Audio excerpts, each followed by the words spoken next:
Hello everyone, so another video where it's just sealed product to look at and not really much else. Really hope you guys sort of enjoy this type of video where I literally just stand here and just yap about a certain topic. I really enjoy these types of videos, so these types of videos, are types of videos you maybe want to watch or listen to in the background because there's really not much to look at. There's no graphs, no charts, because honestly, when I make these types of videos, it just means there's really no information to present in front of you, hence why I literally just point my camera towards sealed product. So hopefully you guys enjoy the types of videos. I really do actually enjoy making these ones. But in this video, I want to talk about why Pokemon investing right now is sort of more confusing than ever. So if you go back to early Scarlet and Violet booster boxes were anywhere from $80 to $100, right? You could pick up Paldea Evolved for 90 bucks, Obsidian Flames for like in the 80s. You could pick up all these booster boxes for pretty much wholesale or a little bit under that. And at that point, to say, oh, guys, buy this booster box, it's at wholesale or under, it's a great buy, right? It was very easy to say that it was low risk because it's pretty much what stores are paying for it, and therefore, like, is it going to go much under that? Historically, Pokemon boxes don't really go much under wholesale. So early Scarlet and Violet, when boxes were super cheap, 80 to 100 bucks, right? Well below MSRP. It was very easy to say it was a good buy and it was a good investment, right? Because think about when it goes out of print in 3 years, whatever, it will be more expensive than what it's at right now. It's at wholesale, right? So that was very easy, and nobody ever really argued that it was a bad buy. Maybe people would say, oh, it's all dead now, and it's never to come back. Obviously, that was said in Scarlet and Violet. I wasn't honestly the biggest believer in Scarlet and Violet in the beginning. I can admit to that. But so were a lot of people. A lot of people did not believe in it. And there were times where people who bought into it also didn't believe into it. Then obviously things turned around in the second half, like it's historically has happened, and obviously things have changed. But early Scarlet and Violet, Pokemon investing was so simple. You buy a booster box, 80, 100 bucks. Wait a few years, it'll be more than that, right? But now, we are sort of in unprecedented times, right? Booster boxes are coming out well above MSRP, right?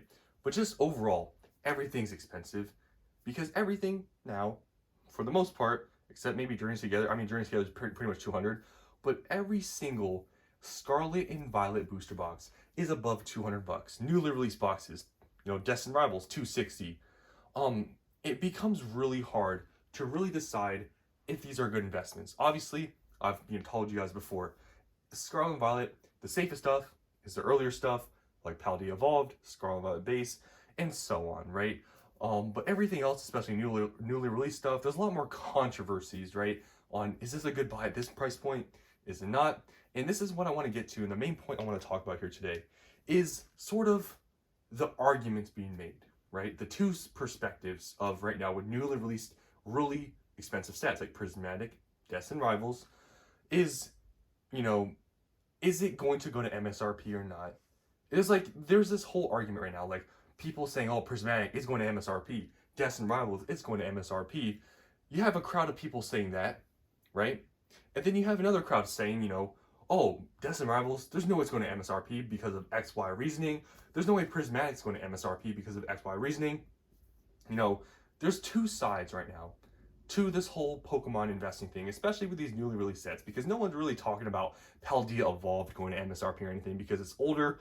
People are mainly talking about the more likely sets to be reprinted, especially because Pokemon has stated they're going to reprint the newer stuff, and seemingly they are doing that. So it becomes this whole confusing thing right now in Pokemon investing with these really top tier sets. Prismatic, Destined Rivals, regardless of the price point, most people would agree these are the best or most popular sets in long term, probably sets you want to have, right? And it becomes this whole confusing thing on who to listen to. the side that's saying MSRP is going to happen. Do I wait then? Do I listen to them? Or do I listen to people saying it's not going to go to MSRP, buy when things get restocked, when things dip, and average it out? What do I do, right? It's so confusing now because it's not so easy that a booster box is $100. It's not like that. So I guess I want to talk about, and moving on here, to what I would sort of do when you're in this situation, right? When you're hearing some people saying, "Oh yeah, this person's wrong. Things are going to MSRP," or you're hearing some people like me, what I've said with Prismatic, that things won't go to MSRP, right? Who do you listen to? Because it's all confusing. So whenever I give my opinions in my statements, I always tell you guys, it is possible I'm wrong. It's possible the other side is right. Because guess what? I don't have like some magic power where I can tell you every single thing that's going to happen. I can't, right? Because it's impossible. But I'll give you my reasonings why I believe it. And, but I always, welcome that the idea of me being incorrect is possible, because I'm not like going to sit here and tell you guys that everything I say is right, because it's not, right? Not everything I say is right. And that's just how it is, because no one out there is 100% right, And this is where I want to talk about, I guess, using your own judgment, taking information from multiple sources, coming up with your own, I guess, just sort of, idea of what you think is going to happen, and then make your decision. And I guess, sort of in your mind, thinking about the probability of the outcomes of each side, of what each people say, the outcome, the probability that MSRP will happen, the probability that it won't happen. Think about these things, right?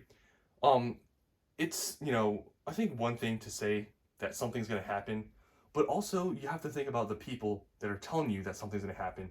What information are they presenting you, right? Because I see a lot of people, especially on the side of MSRP is going to happen, right? I see a lot of these people saying, "Oh, Deaths and Rivals, it's going to MSRP. Prismatic is going to MSRP." They say this stuff's going to happen, right? But where's the evidence? Where's the data of that happening?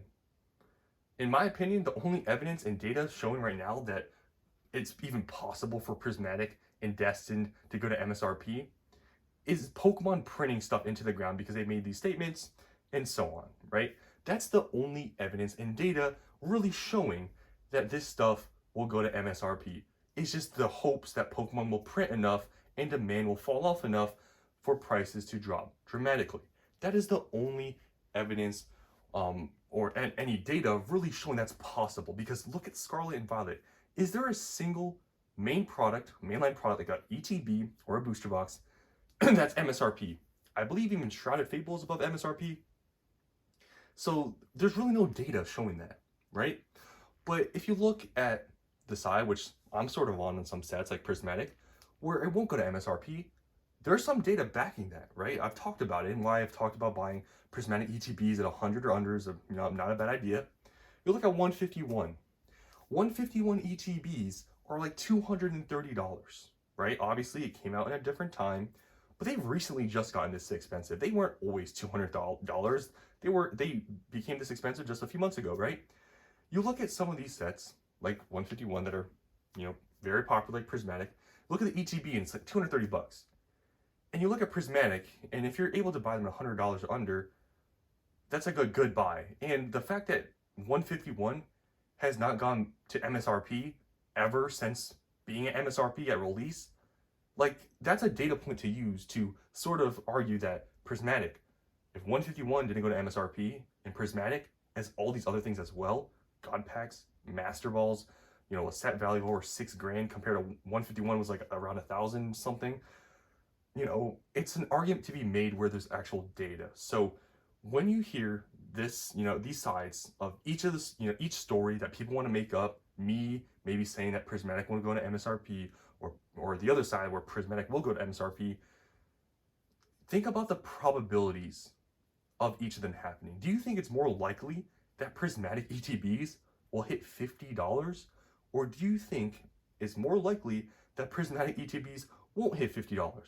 And if they won't, what do you think they're going to hit, right? And that's where you got to make your own judgment, because honestly, at the end of the day, nobody knows anything, right? I could be totally wrong, and this Prismatic thing is even worse than Crown Zenith and Shining Face, and they print bajillion of these, and they go to $0, right? That stuff can happen, right? It's not impossible, but it comes down to the likelihood, right? And that's where for me, with these high value, very popular sets, you know, I always preach a dollar cost averaging then. If you don't know what's going to happen, right? If you don't know where the bottom is, dollar cost average, because guess what? If you average things out, you'll have at least a quantity, even though you won't hit the bottom of the prices, you'll have that quantity you want, right? It might not be the lowest price, but you'll have it. Versus if you're trying to time the market and be like, oh yeah, this is going to MSRP, and you don't buy anything, and it never happens, and you never buy anything, and it skyrockets, then you missed out. And you could be like, oh, okay, well, I don't care, I missed out.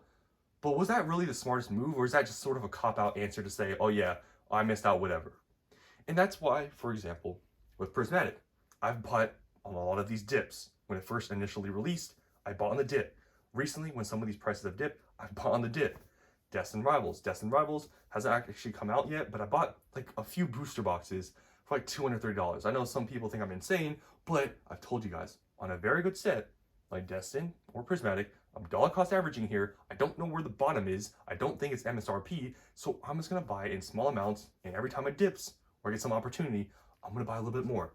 And I feel like that strategy really is not that bad, but I guess some people just want to gamble it all, not buy anything, and wait for it to get an MSRP, or if it doesn't, they'll never buy anything. And if that's your strategy, honestly, you don't really technically lose anything because you didn't actually like spend any money or anything. You just kept cash, which is not losing, but then you miss out on potential gains. And if you are really in this for the long term, you know, averaging out and then, especially for these good sets and you don't know where the bottom is, I think really is the smartest idea. Because let's say, for example, one of these sets, I'm not going to say it's going to happen, but let's say one of these sets you miss out on is like an Evolving Sky situation where the booster box in 3 years, 4 years, is like $2,000. Is it really then worth like arguing, hey, this booster box right now, it's $250. But I think it's going to go to like 160, so I'm not going to buy anything. But then in 3, 4 years, like I said, this is all theoretical. I'm not saying it's going to happen. But let's say that booster box, let's say it's like $1,000 then. Was it worth arguing over the $90 difference today versus 3, 4 years? It could be a difference if you didn't buy it all of hundreds and hundreds of dollars. It's some stuff to think about, right? So that's what I want to say in this video, is just talk about why it's so confusing now in Pokemon investing, that you have these two sides arguing, oh, this is going to MSRP, or this is not. You don't know who to listen to, right? And obviously, I'm part of that, right? I'm saying some of these sets won't go to MSRP, but I give my reasonings. But I always welcome the idea that I'm wrong. But it's really hard to make decisions right now because prices for the newly released stuff, they're pretty high. I can admit it. Why? I mean, I haven't bought cases of Destined Rivals for a reason. But also, the newly released stuff is some of the best stuff we've gotten. Prismatic, Destined, some of the best stuff. But they're expensive, and that's why it's hard to gauge where do I buy them at. But like I said, if you don't know, a very good idea, dollar cost average. And on dips, reprints, restocks, buy a little bit more. Think that's really the best idea, but if you want to wait for MSRP, it is a little bit more risky. I think, the probability that some of these sets like Prismatic will go to MSRP is extremely low. And I feel like if you're betting your money that will happen more than it's not going to hit MSRP, I'd be a little bit worried for you, to be honest, because, you could argue possibly like Journey Together or something going to MSRP. Like I could see that happening because it's already at 200, has another $40 to go before it hits MSRP. If it gets reprinted like pretty decently, I could see that happening. But like Destined, at least in the near term, it doesn't really seem that likely, but especially Prismatic, I just don't see it happening, right? So that's all I want to talk about here. Just sort of a ramble, but hopefully you guys found this video entertaining. I really do enjoy making these types of videos where I just stand here and talk because I don't know, I just like this sort of free-flowing sort of conversation. So hopefully you guys enjoyed this video, and definitely like this video as well. I don't really tell you guys ever to like or subscribe because in my mind, if you like the video, if you don't like me or whatever, you'll do whatever. But if you seriously do like these types of videos, please like the video. If you watched all the way to the end, comment down below that you like the video and tell me what you think about this whole thing. But yeah, I want to see if you guys actually do like this type of content because I really like just standing here and talking about something. So that's all I want to say here. Hope you guys enjoyed, and I'll see you in the next one.